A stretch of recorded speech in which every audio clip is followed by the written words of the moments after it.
All right. So listen, we have obviously you've completed the STAR test now, right? So hopefully that's that's off your plate. That's one less thing to worry about. The reality is we should probably get those results back. I'm going to assume early to mid-May. All right, because if there's any seniors that took that test, results have to be back because it's a graduation requirement. All right, we've still got another 3.5 weeks though with the college course. All right, and so we're going to continue, and we're going to look essentially today and tomorrow. And so you'll have a quiz due tomorrow night. Right? Let me say that again so that we're all clear. There is a quiz tomorrow night. Okay, over essentially what I'm sort of titling 60s and 70s domestic history, right? We're going to look back into what is going on inside the United States, and we're really looking more now at sort of white subcultures and countercultures within the United States, because we've already covered the civil rights movement. It had its own unique PowerPoint. All right, so we're actually going to start, because now we're going to cover a fair amount of politics too. We're going to start in 1960 with the election of a man named John F. Kennedy. Right, and so John Fitzgerald Kennedy is he's a career politician. He was a representative, then he was a senator. He's a relatively young guy. Kennedy's 43.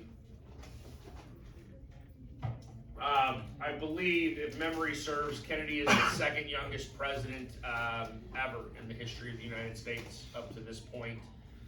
The only one being younger was Teddy Roosevelt, right? And Roosevelt got the presidency because McKinley died, not because he was elected at his age, okay? So Kennedy runs against a guy named Richard Nixon. Nixon was the vice president to Eisenhower in the 1950s. Okay?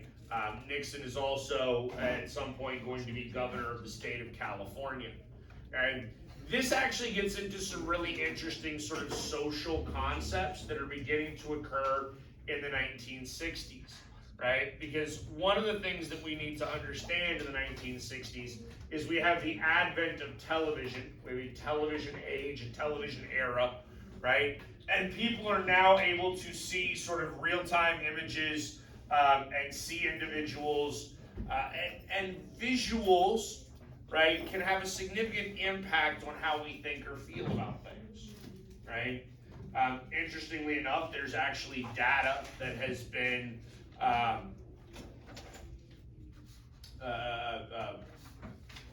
created over the course of time that finds that more attractive candidates tend to do better in elections, right? That unattractive people tend to do less well in elections. Kennedy is very attractive for his day and age. Okay. Kennedy also finds himself in a debate with Richard Nixon. Okay. Now I don't think I have a picture of Nixon in this PowerPoint yet. I'll put one in when we talk about Nixon. Okay. But not that Nixon is somehow an unattractive human being. Like he's not. There's nothing hideous about Nixon, but it gets into a really interesting concept. Excuse me, now I sound like his nephew. Y'all get that reference? No. I was sounding like RFK because my voice was all gravelly and terrible. Have y'all not heard the guy that's currently running for president of the United States? No? Okay, that's embarrassing. Anybody here going to be 18 by November 5th? You say you'll be 18 before that? Yeah. Then you would raise your hand. That means you'll be 18 by then. Like on or before, that means you'd be able to read. That means you would be able to vote for the next president of the United States, and theoretically, you could vote for RFK. Right? Interestingly enough, because my wife doesn't. I mean, she doesn't have a full-time job, but like she does a couple of things that are around the house to try to make a little bit of money. One of them, she's actually working for the national government right now, like verifying signatures on petitions. And one of them that she was working on the other day was actually a petition to get RFK on the ballot here in Texas. Right? Fun stuff. Are we still confused? Yeah. How do they do that? Like, how do they check if it's a valid signature? So basically, she's looking through that because you have to like sign and print your name, and then you have to put like your address, your phone number, something else on there, right? So she's going through and verifying that the name and address match. That would be so annoying. Like. Well, I mean, we should have some level of integrity. You can't just sign John Smith 400 times and be like, and now I'm on the ballot. Like that, no, can't do that. Okay. So let's get back to this televised debate because this is actually a wildly fascinating concept, right? So we're gonna have a debate between our two candidates, Kennedy and Nixon, right? And so, anybody in here like been on television before? Have you really? Yeah. Were you just like interviewed or? Not on purpose, actually. Not on purpose. So here's the thing: if you're ever like if you're ever going to be like interviewed on television, like in a studio, right? They put makeup on you. Okay? They put makeup on you so that you don't like shine, because the lights are incredibly bright. Okay? Kennedy was willing to wear makeup.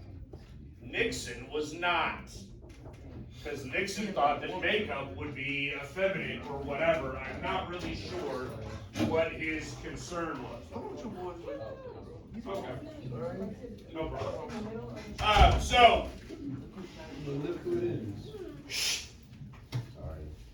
So, Nixon does not wear makeup. Kennedy wears makeup.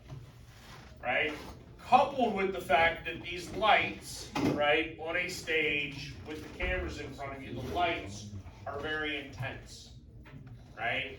So that generates heat. So what starts to happen?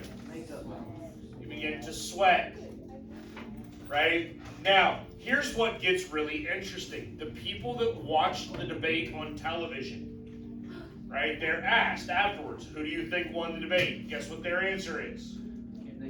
Kennedy. Kennedy won the debate. Nixon looked shifty. He was sweating, like he looked uncomfortable. Kennedy looked cool, calm, and collected. Right? Therefore, Kennedy clearly is the winner. Ironically, those people that listened to the debate on the radio clearly identified Nixon as the winner of the debate, because they were not influenced by the visuals of Nixon looking like he was hiding something, right? They didn't see him sweating under the lights.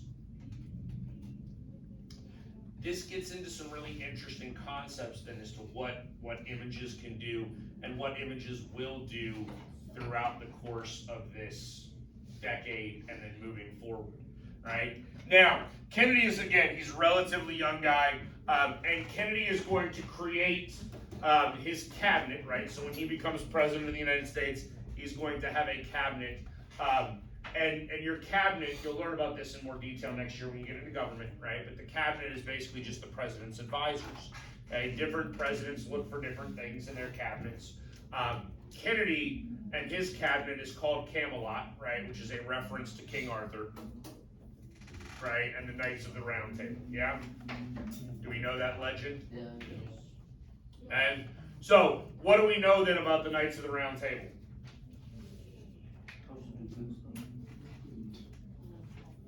Well, namely, that it's a round table. Why does that matter?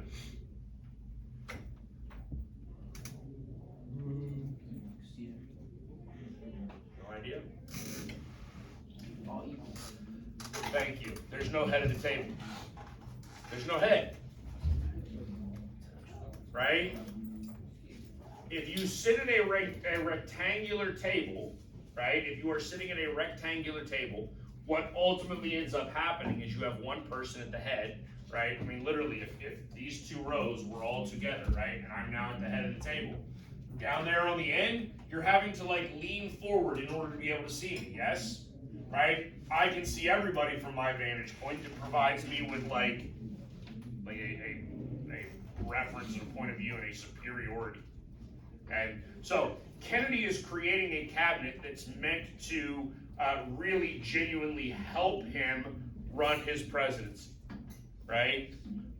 Rather than some other administrations where the president essentially does everything and completely disregards their cabinet. Okay. Now, I will also go so far as to tell you that there's significantly fewer cabinet positions when Kennedy's there in 1960 than exists today. There's way more cabinet level positions today, and I'm gonna be honest with you, some of them are not that important. Right? If you ever become president of the United States and you need a secretary of housing and urban development, I'll go ahead and volunteer. And you and I will never meet because that's a worthless job. And I'll just collect my, $200,000 a year paycheck for doing nothing. And I do want to point out to you that in this cabinet is a man named RFK, right? That's Robert Kennedy. That is Jack's little brother. Right? He is the Attorney General, which means he is the head of the Department of Justice. Okay? Now, there is some level of nepotism that goes on here, but it's also important to understand a little bit of background about the Kennedy family, because the Kennedy family is an elite family within the United States, right? They're Bostonites, they're massholes, right? I don't like people from the North. I'm biased, I admit it. Right, but the Kennedys are a very wealthy, politically important family who generated a lot of wealth during the Prohibition era where they were bootleggers. We should talk about Marilyn Monroe. We will. Please, like in depth Marilyn Monroe though. We're not going to talk about her that in depth. Okay? Well, here's the thing, you should have done your project on Marilyn Monroe then. If I knew that was an option, I would have done that. Why would it not have been an option? I have no idea. It's anything to do with America that is undertaught in history. That was the purpose of the project. Can I redo it? If you really want to make another poster, I will allow it. You'll get nothing for it except the joy of talking about Marilyn Monroe. Okay, can you put it like... I will display it prominently because I would imagine that it would be beautiful Because it's Marilyn Monroe. Well, I mean, Marilyn Monroe was beautiful. Okay, but I need to at least give you some background here as to who RFK is, because RFK is eventually going to become important himself. And now RFK's son, RFK Jr., is also running for president of the United States. So, right, there are a whole bunch, and look, after this course is done, if you really want to, like, we could have a real fun, like, conspiracy theory day, and we could do nothing but talk about, like, conspiracy theories at the end of May or mid-May after this course is over, and we're still sitting here staring at one another, and we can talk about why JFK was assassinated and who may have actually assassinated him, because it could have been the mob. We don't really know, right? Because he and his brother were not very friendly to the mob, despite the fact that I told you a minute ago, how did the Kennedys make their money?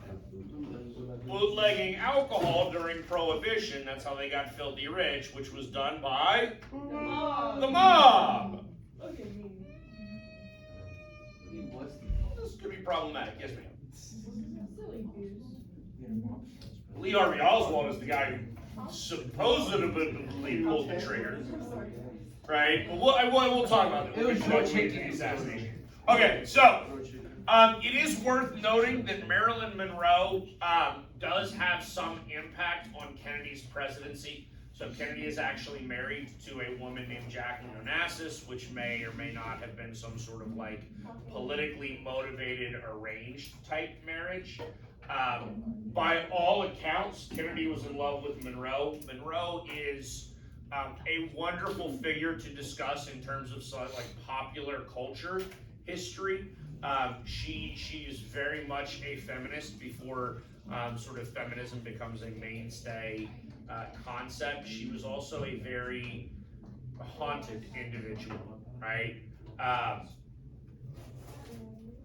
Significant psychological problems, but very intelligent, and very sort of aware of the time period that she lived in.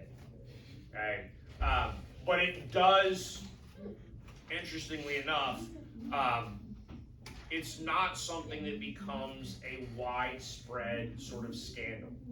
Okay, now that could theoretically be because Kennedy is assassinated in 1963, right, before anything is really flushed out. And then as a general rule, right, once somebody is dead, we don't tend to speak ill of them, right? So once Kennedy is assassinated, we're going to begin to sort of look the other way, and now we remember all of the wonderful, great things about Kennedy. Okay? So Kennedy is actually traveling through Dallas. We actually learned wonderful, great things. Right? This is how sort of naive and foolish the United States is prior to the assassination of Kennedy.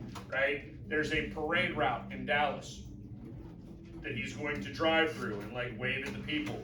And they publish this in the newspaper days in advance. Yeah, not a good idea. Yep, not a good idea. Nowadays they don't publish the president's like location in advance ever anywhere.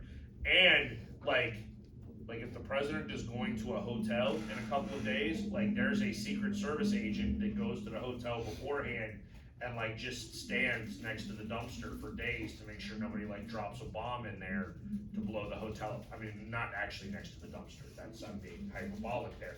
But like they actually go in advance and like scout it out for significant periods of time to try to prevent this. So what happens is he's assassinated. By all accounts, it's done by Lee Harvey Oswald. Lee Harvey Oswald is maybe the fall guy. Maybe he's actually the trigger man. We don't really know. It's one of the great mysteries in life, right? The number of people that actually know are very, very few in the United States. And I want you to understand that this is so significant to American history and American culture.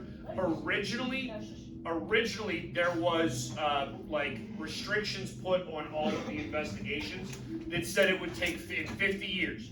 50 years, all of this information would be released, and then everybody could know everything about what happened, right? So again, I got the date on there, right? Can somebody do some quick math for me and tell me what is 50 years after that date?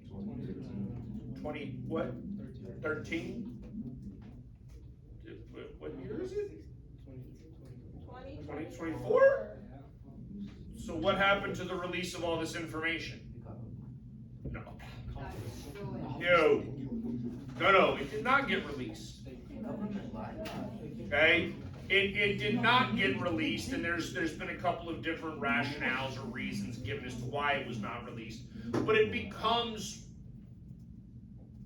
still an interesting conversation and point of contention within American culture today, because we literally lost a president and we don't really know why, right? And I mean, here's the thing, just so you understand, like Lee Harvey Oswald was a Marine, right? So I'm gonna go ahead and tell you right now, as a Marine, right, because y'all know I was a Marine, right? We good. I'm just gonna leave it at that.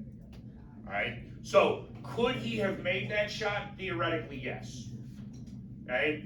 That being said, he was using what's called a bolt action rifle, right? And if you're not familiar with weapons, right, that means that you literally have to pull something back to eject a cartridge, right, and then ram it home in order to get the next one in before you can fire again, right? So it's not like a semi-automatic weapon where you just pull a trigger and then pull a trigger and then pull a trigger and rounds go off, right? So there are some people that believe that the time frame available is not conducive to somebody using a bolt action rifle in order to get 3 shots off in that period of time.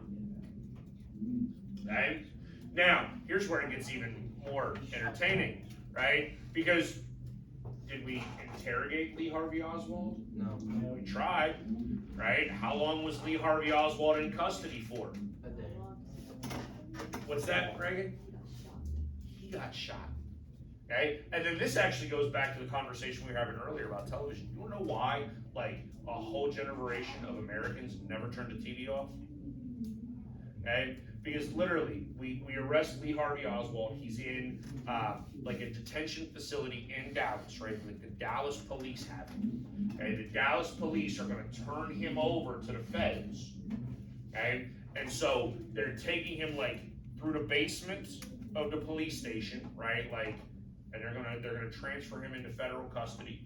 And it got out, and so there were cameras there, right? Like there were cameras all over the police station trying to get a glimpse of Lee Harvey Oswald, right? And there was a nightclub owner named Jack Ruby, who somehow just walked up on all of this with everybody else, pulled out a gun, and shot Lee Harvey Oswald on live television. Right? So one, I do love, because we talk about your generation and your obsession with your cell phones, right? Like you just can't put it down. Like it's a pacifier to you, right? It's like that security blanket, right? And why we call that FOMO, right? Like you have fear of missing out. You think people in the 60s didn't have that? Why didn't they turn the television off? Like, oh my God, I watched the assassin of the president get shot on live television. If I turn this thing off, what am I going to miss? Right? And on some level, I need you to understand, it's even worse back then because there's no such thing as like DVR or like if you miss it live, you missed it. Right? Like Mr. Floyd over there, he's old. He's old enough to remember back when he had to like program a VCR, right? And you had to pop a tape in, right? And then hope that you programmed the VCR correctly because you were a youth group on a Wednesday night, your favorite show was coming on, right? And then you go home and realize, man, you messed up the programming and you recorded the wrong thing, right? Or God forbid, I'm gonna be honest with you, God forbid you pull like the wrong video tape out, right? And then you record over your parents' wedding because you will not ever live that down. Oh, people absolutely did it. That was a real thing. All right, so Kennedy's, as far as Kennedy's presidency goes, first big thing that happens within the Kennedy presidency is the Cuban Missile Crisis, right? So little backstory. We already covered like domestic. We've already covered the Cold War. Yes, this is a part of the Cold War. I don't think when we covered the Cold War that you learned that the United States put nuclear weapons in Europe, right, aimed at the Soviet Union. Yes. Okay, because here's the thing, with nuclear weapons, once you launch what's called an ICBM, Intercontinental Ballistic Missile, right? Once it is airborne, right, with radar and technology, even back then, you know it's airborne and you can mathematically figure out its destination relatively quickly based upon its trajectory, right? Once you do that, theoretically, you can scramble aircraft, right, which is just a fancy military way of saying, like, get the pilots off the ground real fast, get them up in the air, and then they can go and attack that missile and shoot it down in midair, right? So, here's the thing. If I was going to launch from, let's say, Washington, D.C., and try to attack Moscow, what happens? That missile is in the air for a very long time, and it gives the Soviets a significant amount of time to react. However, if I've got missiles in Turkey, right, and I want to launch in Moscow, what happens to the reaction time? It decreases drastically, right? So what ends up happening then is the Soviets realize, hey, we need to do something similar, okay? And the Soviets understand that Cuba is a great place to put their missiles, right? Because earlier, Cuba has undergone its own communist revolution. There's a guy named Fidel Castro and his brother Raul Castro, right? Coupled with I think he was Argentine. He's South American. I forget exactly where Che Guevara is from, right? But Che Guevara is a South American communist revolutionary, which, by the way, we're going to pause real quick because this is the most entertaining thing in the world to me, right? Have you ever seen the t-shirts with like the picture of the dude, the silhouette of the dude with the beret on and like the one star? You know what I'm talking about? I'm going to show you a picture of it tomorrow.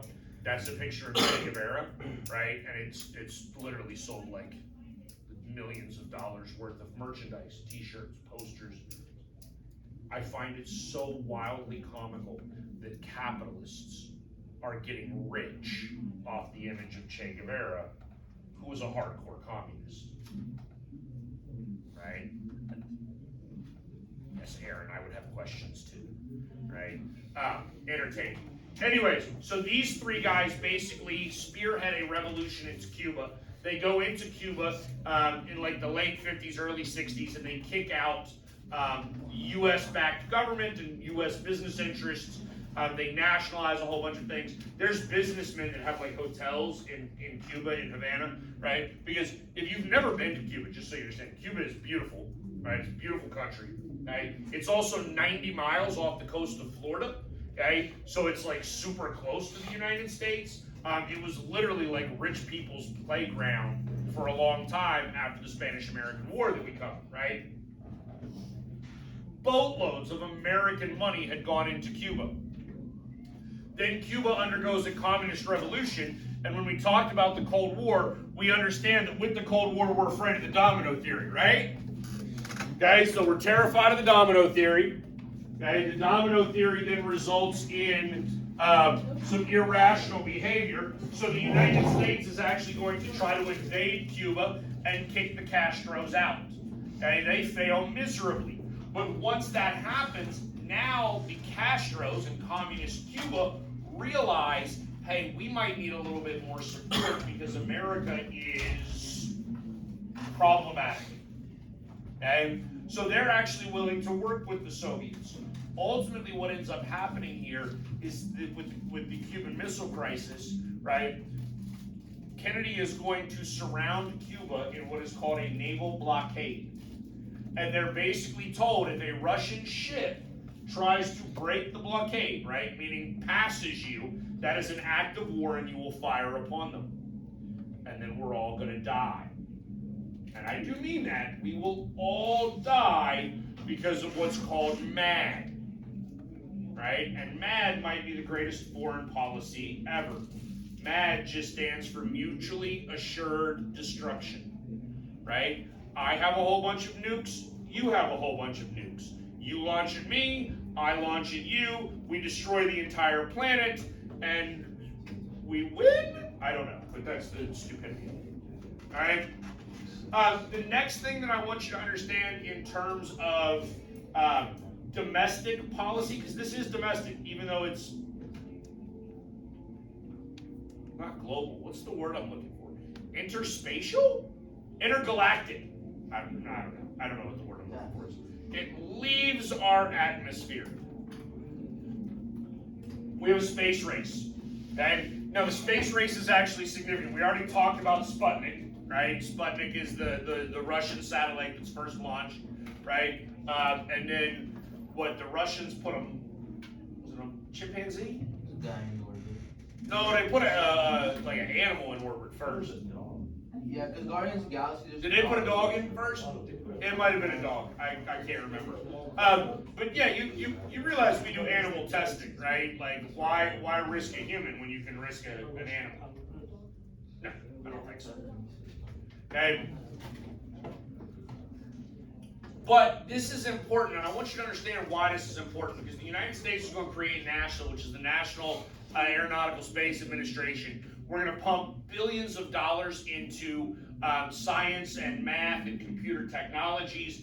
We're going to try to stimulate economic growth in this race to put somebody on the moon. But that has all sorts of trickle-down effects, right? Like as we're doing all of this, we're increasing education, we're increasing technological advancements, we're doing all manner of things in the United States that are wildly advantageous, right? And it's a competition with the Soviet Union to really try to figure out who has the best form of government, who has the best way of life, right? Because when we talk about the Cold War, we're not actually shooting at one another, so how are we beating the other side?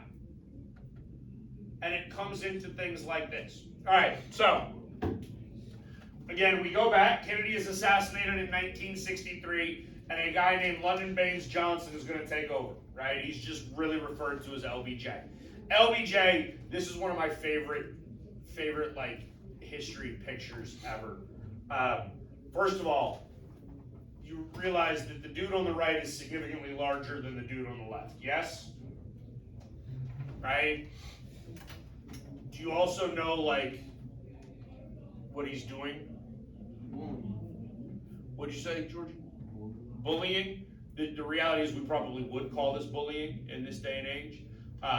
Sometimes there's actually like a social term for it. We call them a close talker, right? Somebody that just doesn't understand personal space. If you've got a friend that's a close talker, I feel bad for you. It doesn't mean that they're a bad person, like, but good Lord, I hope they don't like drink a lot of coffee or have terrible breath.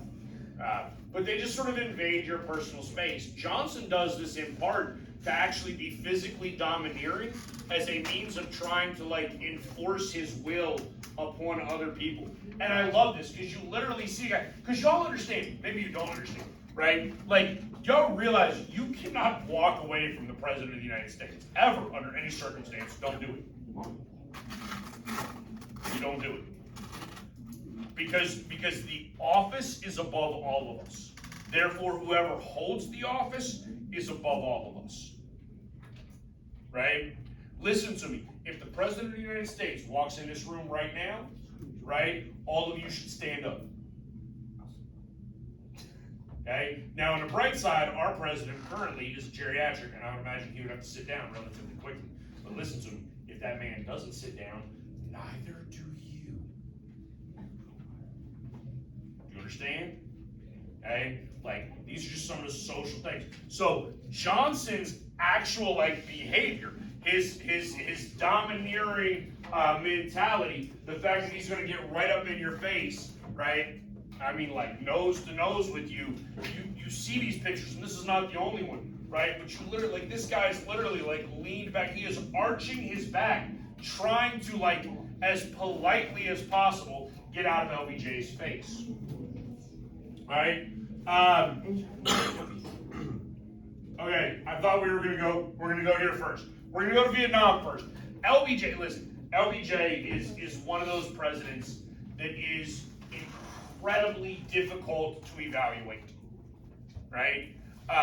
LBJ might be both the best and worst president at the exact same time. What? Woodrow Wilson does nothing redeeming. That's what makes him the worst president. But here's the thing. When you look at Johnson, Johnson is an utter failure when it comes to foreign policy. He's an absolute failure, right? The reality is I can put the Vietnam War at the feet of LBJ very easily. It's his fault. Okay? Prior to LBJ, the United States was still in Vietnam in an advisory capacity. We had not committed combat troops to Vietnam, right? It was something we could still have gotten out of, right? We were not in what is called a quagmire, right? And a quagmire is simply like a situation that you cannot win, okay?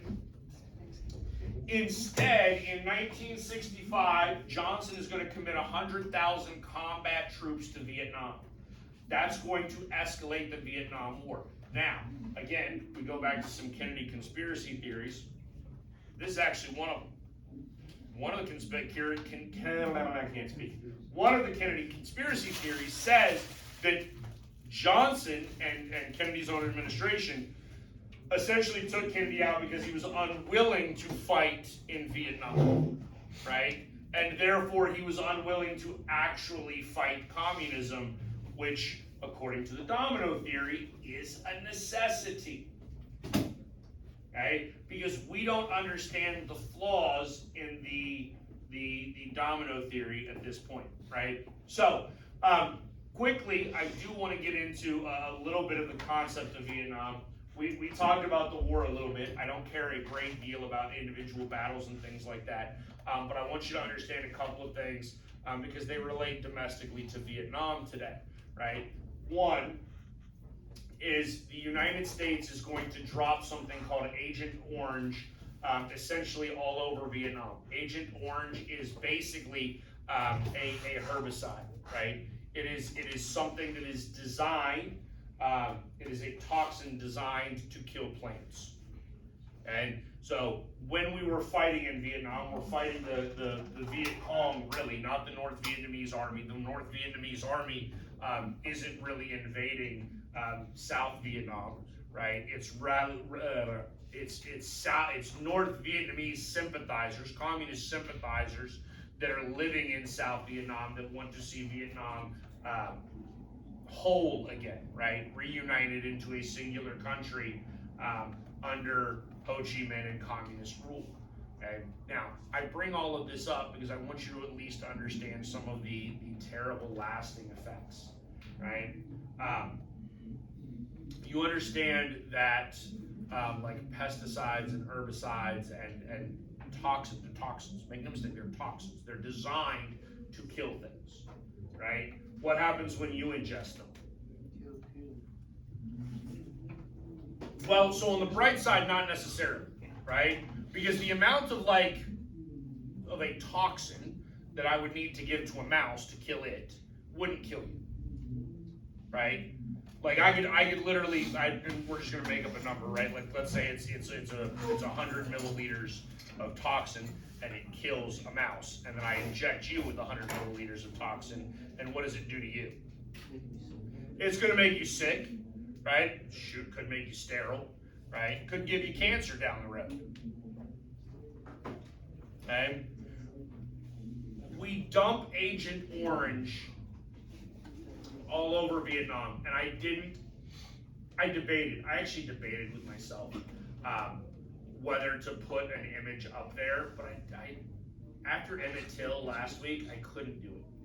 I didn't want to actually show you some of the birth defects of Vietnamese children as a result of Agent Orange. Have you seen images? Yeah. It's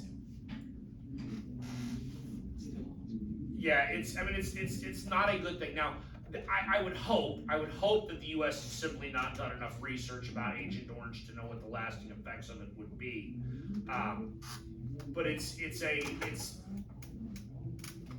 the fallout of it is something that obviously exists and is felt for a significant period of time moving forward. All right. Then I do want to at least touch on this because Vietnam is going to be a catalyst for change in the United States. We're going to talk about Vietnam War protests moving forward, and sort of like white college movements and things like that. But I want to make sure that we're clear that there's a direct correlation between the Vietnam War and the 26th Amendment. And the 26th Amendment is ratified in the 1970s, and I forget the exact year, but it lowers the voting age from 21 to 18.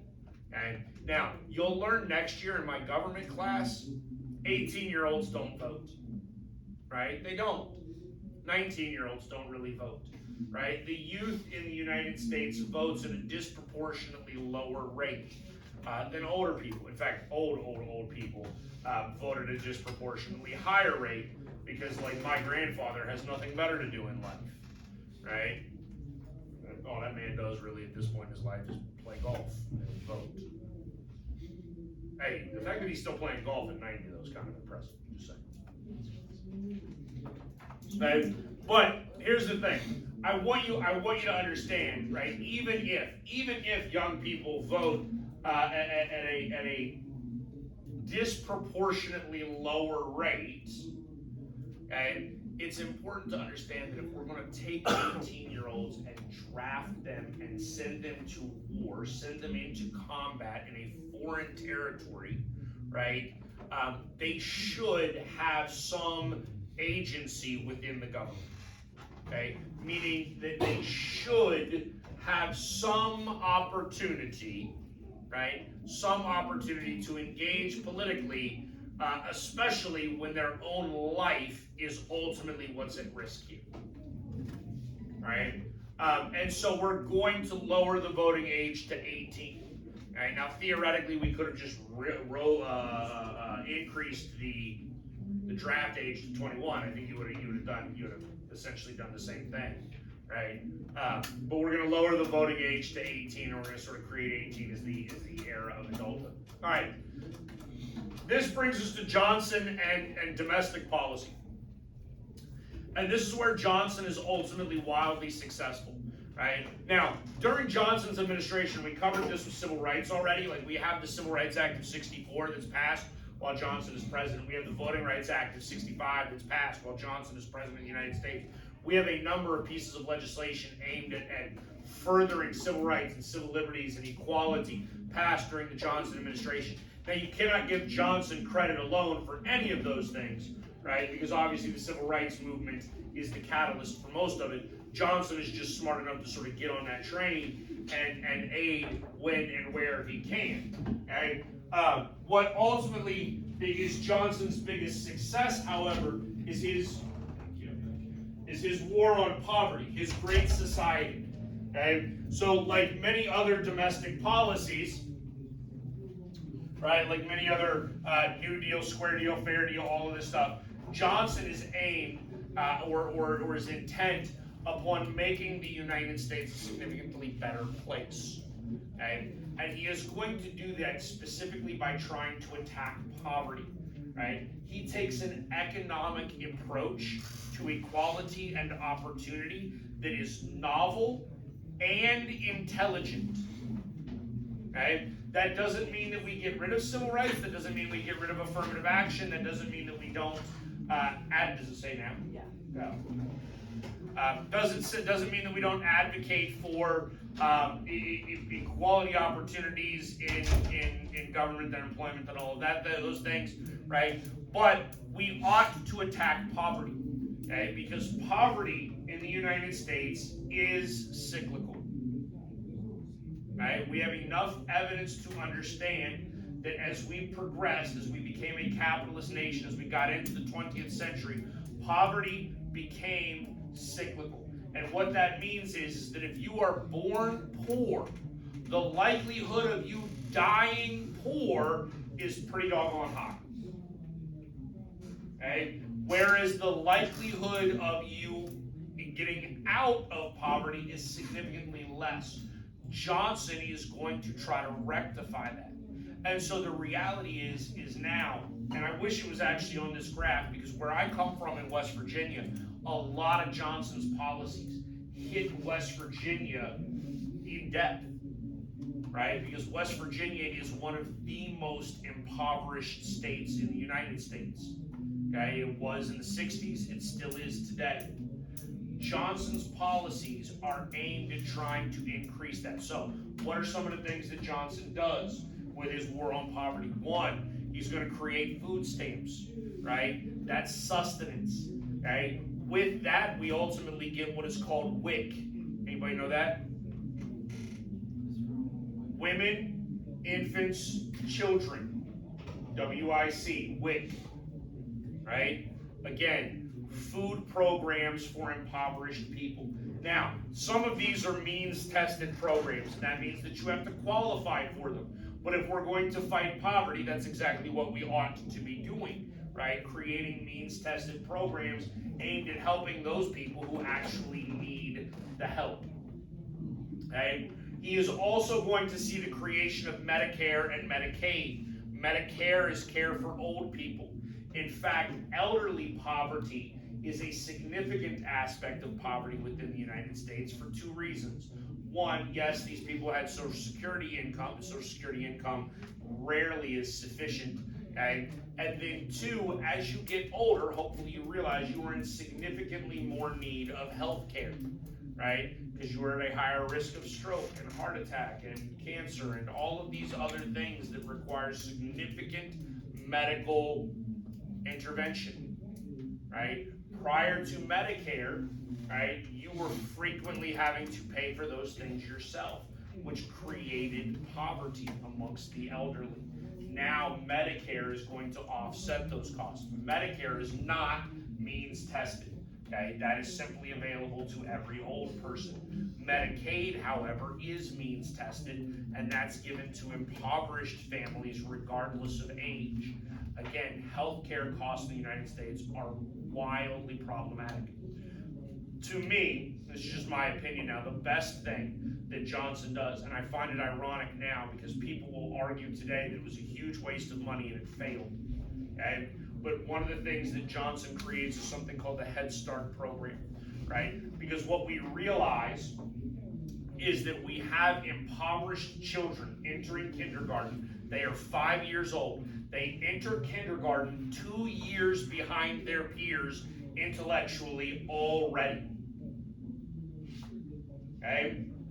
Now I need you to understand, right? Because if you ever become a parent, listen to me for a minute. If you ever become a parent, you need to do this. This is the singular greatest thing that you can do for your children. Okay? You need to read to your child every night. Okay? Reading to your child every single night significantly increases their academic performance later on in life. Okay? We have ample data that says that. Just reading to your kid. And here's the thing, it doesn't matter what you read. It doesn't even matter if the kid can really understand it. It doesn't. Right? You can sit there and read the newspaper to your 3-year-old. Okay? Now don't do that, because when they're like 5 or 6 and they start to understand, you'll scare the crap out of them. Because that's all that's in the newspaper anymore. Right? But that's what we're doing. Right? So, why do impoverished families not read? It's not that poor people are bad parents. Don't think that for a second. Right? But when you look at poverty in the United States, right, are you more or less likely to be impoverished if you work odd hours? Or more likely, right? Poor people, impoverished people generally do not work 8 to 4, 9 to 5. They don't have set standard hours. They're working when they can at whatever rate they can in order to obtain whatever money they can. Frequently working multiple jobs for very, very low wages, which puts them to work in the evenings. Okay? This puts their children behind. So we created a Head Start program. Okay? We literally created a pre-K program paid for by the United States government to put poor kids, put these poor children in government-funded pre-K programs that will begin to help educate them, teach them numbers, colors, letters, how to read, all of that. What do we find then when these children go to kindergarten after the Head Start program? They're caught up. Because the kids aren't dumb. It's not the kids' fault. Right? The Head Start program is a massive success. And then we look at the kids that were in the Head Start program and they hit 2nd grade and 3rd grade, and what do we find? They're 2 years behind again. Right? Why are they 2 years behind? Because we basically gave them all of this opportunity. We gave them this additional advantage. We got them to kindergarten. We were like, hey, you're fine in kindergarten, right? Problem solved. And then what happens to those kindergartners? They go home and mom and dad are still working in the evenings, right? And those same problems still exist. Okay? And so now you have all sorts of people that will sit there and tell you, oh, the Head Start program was a terrible failure. Terrible failure, because by the time they were in 3rd grade, they were just behind again. We wasted all that money. Screw it. We should just let them be behind forever. Okay? The reality is we didn't go far enough in that regard. Okay? Because the other thing that you ought to understand, and this is what I want to end with here today, right, is that as you have this level of cyclical poverty, right, it also creates significant health problems, right? Because eating healthy is frequently a result of being able to cook your own food, not having pre-processed foods, right? Not having fast food. And interestingly enough, those pre-processed foods and fast foods are not necessarily that much more expensive. Poor people are then forced into worse meals because they don't have time to cook meals, which creates health problems. All right, we will finish this tomorrow, guys. Thank you.